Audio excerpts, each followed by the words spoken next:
একজন ব্যক্তি সুদ খাচ্ছে, জিজ্ঞাসা করে দেখেন কেন খায়, বলবে তার সন্তানের জন্য খায়, তার বউয়ের জন্য খায়, তার বাবাকে দেখতে হবে তাই খায়, তাই না? একজন ব্যক্তি ঘুষ খায়, বলবে আমার পরিবারের জন্য খাই। একজন দুর্নীতি করছে, পুকুর চুরি করছে, বলবে দুর্নীতি করছে আমার পরিবারের জন্য খাই, পরিবার ভালো থাকবে। সবার একই এক্সকিউজ, যে পরিবার যেন ভালো থাকে। আমাদের কোনো দাম আছে এখন? এখনকার পলিটিশিয়ানদের কোনো দাম আছে?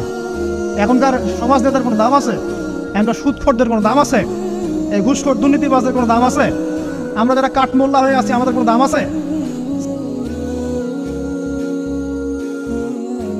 এমন কেউ নাই, আলেম জালেম, মুফতি মুহাদ্দিস, রাজনৈতিক নেতা, পলিটিশিয়ান, বিরোধী দল, জাতি, তারপরে যে সরকার দল যে আছে না কেন, কবরের শাস্তি ফেস করবেন এমন একটা মানুষ নাই, কেউ নাই পৃথিবীতে।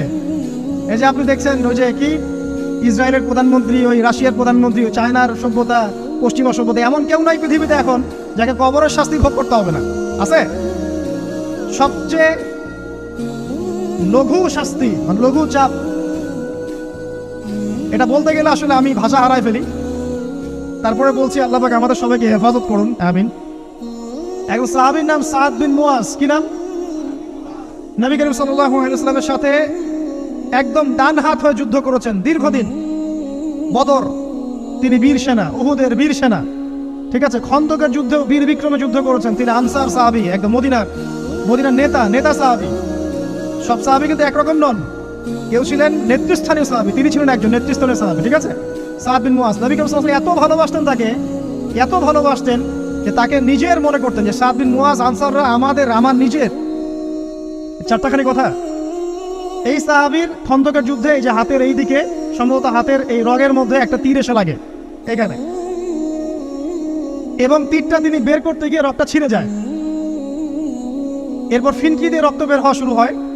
চিকিৎসা করে করে রক্ত বন্ধ করা যায় নাই, এবং এই রক্তের প্রবাহিত রক্তেই আল্লাহর ইচ্ছায় তিনি শাহাদাত বরণ করেন, তিনি ইন্তেকাল করেন। নবী করিম সাল্লাল্লাহু আলাইহি ওয়াসাল্লাম প্রচন্ড ব্যথিত হন, মানে মনটা তার খুব নরম হয়ে যায় সাদ বিন মুয়াজ রাদিয়াল্লাহু আনহুর জন্য। তো এই সাহাবীর যখন জানাজার নামাজ পড়ানো হচ্ছে, নবীজি বলছেন 70,000 ফেরেশতা তার নামাজে অংশ নিয়েছে। আর এই সাহাবীকে যখন কবরে শোয়ানো হয়েছে, নবী করিম সাল্লাল্লাহু আলাইহি ওয়াসাল্লাম পরে জানিয়েছেন, কবরের যে মৃদু চাপ, সাদ বিন মুয়াজ রাদিয়াল্লাহু আনহুর কবরেও সেই মৃদু চাপ দেওয়া হয়েছে।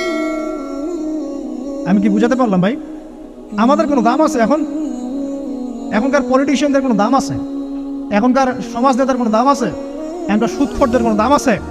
এই ঘুষখোর দুর্নীতিবাজদের কোনো দাম আছে? আমরা যারা কাঠমোল্লা হয়ে আছি, আমাদের কোনো দাম আছে?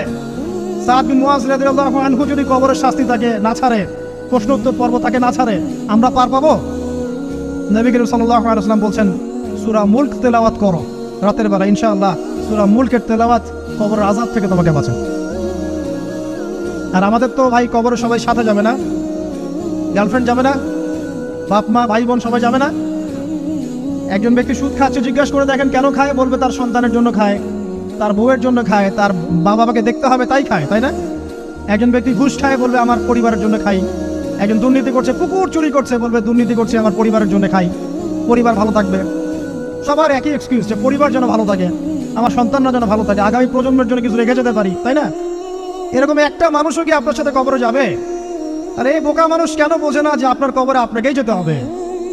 তাহলে আপনি কি কারণে, অন্যের কারণে নিজের পরকাল নষ্ট করছেন? অন্যের সুখের জন্য আপনি আপনার পরকাল নষ্ট করছেন। সুদ খাচ্ছেন, দিব্যি মায়ের সাথে জেনা করছেন। আপনাদের এলাকায় নাকি সুদের সমস্যা অনেক বেশি। কয়েকটা হাদিস বলে দেই, আমি ওদেরকে আক্রমণ করতে আসি নাই, আমি শুধু তাদেরকে 3টে হাদিস শোনাতে এসেছি। 1 নম্বর হাদিস শুনে, আল্লাহর নবী মুহাম্মদ সাল্লাল্লাহু আলাইহি ওয়াসাল্লাম বলেছেন, সুদের পাপের 73টা শাখা আছে। কয়টা? কোন হাদিসে 70টাও আছে, কোন হাদিসে 73টা আছে। বলছেন যে সবচেয়ে নিচের শাখাটা হচ্ছে, সুদের পাপের সবচেয়ে নিচের শাখা হচ্ছে যে যেন কোনো ব্যক্তি তার মাকে রেপ করলো, তার মাকে ধর্ষণ করলো। 1 দিরহাম যে ব্যক্তি সুদ খায়, সহিহ বুখারীতে আরেকটা হাদিস এসেছে, সে যেন 36টা মেয়েকে ধর্ষণ করলো। আর আমি একটা কথা বানায় বলছি না, যদি বিশ্বাস না হয়, কওমি মাদ্রাসা আছে, আলেম ওলামা আছে, গিয়ে বুখারী খুলতে পারেন, পড়তে পারেন। তাহলে একবার পড়তে বলেন, দেখেন যদি না থাকে তাহলে আমাকে এর সাথে থাপ্পড় দিয়ে দেয়। যদি না থাকে হাদিস এটা, তাহলে আমার গায়ে একটা থাপ্পড় দিয়ে যায়। আর যদি থাকে তাহলে আল্লাহর রাস্তায় সুদ খাওয়া ছেড়ে দেন। কোনটা করবেন? চ্যালেঞ্জ করবেন? নবীজি বলেছেন একটা দিরহাম যে ব্যক্তি সুদ খায়, দিরহাম মানে কি? রৌপ্য মুদ্রা। এটা এখন দেখতে পারবেন না, জাদুঘরে আছে।